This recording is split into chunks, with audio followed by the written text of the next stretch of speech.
SRMPR global ரயில்வேஸின் சென்னையில் இருந்து சீரடிக்கு December மாதம் 25ஆம் தேதி 6 நாட்கள் ஆன்மீக சுற்றுலா. முன்பதிவுக்கு 8008000800.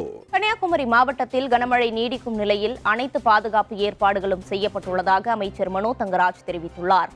கன்னியாகுமரி மாவட்டத்தில் கனமழை காரணமாக நீர்வரத்து அதிகரித்ததை அடுத்து பேச்சிப்பாறை அணையிலிருந்து 3000 கன அடி நீரும், பெருஞ்சாணி அணையிலிருந்து 1000 கன அடி நீரும் திறக்கப்பட்டுள்ளது. இந்நிலையில் பேச்சிப்பாறை அணையில் ஆய்வு செய்த பால்வளத்துறை அமைச்சர் மனோ தங்கராஜ் தொடர்ந்து மழை பெய்து வருவதால் நீர்நிலைகளில் பொதுமக்கள் குளிக்க வேண்டாம் எனவும் மக்களுக்கு தேவையான அனைத்து பாதுகாப்பு ஏற்பாடுகளும் செய்யப்பட்டுள்ளது எனவும் தெரிவித்தார்.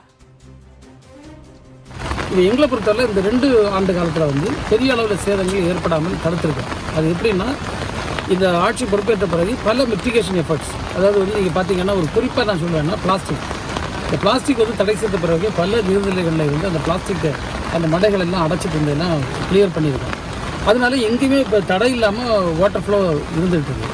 அது நிச்சயமாக நீண்ட காலமாக இந்த பேச்சிப்பாறை அணை கட்டண காலத்தில் போடப்பட்ட கால்வாய்கள் சீரமைக்கப்படலை. இப்போ அதுக்கும் ஒரு விரிவான திட்ட அறிக்கையை ராப்கோஸ் நிறுவனத்தின் மூலமாக நாங்கள் தயாரித்து கொண்டிருக்கின்றோம்.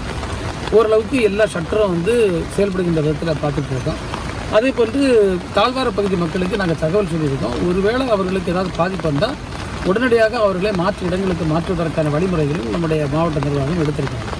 எனவே இதில் அச்சப்படுவதற்கு எதுவும் இல்லை. நாங்கள் தீவிரமாக ஒவ்வொரு நிமிஷமும் அதை கண்காணிச்சுட்டு இருக்கோம்.